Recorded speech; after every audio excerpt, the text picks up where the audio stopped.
عدو مبین، کیوں؟ شیطان انسان کا کھلا دشمن ہے، واضح دشمن ہے۔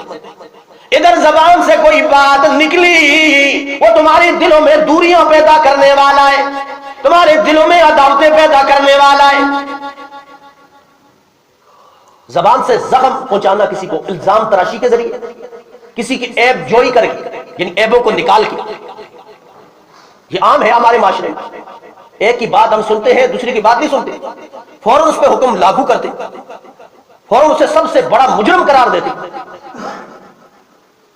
حالانکہ نبی کو حکم ہے کہ میرے پیغمبر کوئی فاسق اور فاجر آ جائے کوئی خبر لے کر اس کی تحقیق کیا کر۔ ہمارے پاس کہاں ہے یہ تحقیق؟ ہم تو حکم لاگو کرنے کی، ایسے ایک سے بات سنی بس فوراً دوسرے پہ ہم نے حکم لاگو کر دیا کہ سب سے بڑا جو ہے یہ بدبخت ہے اور سب سے بڑا یہ اسلام دشمن آدمی۔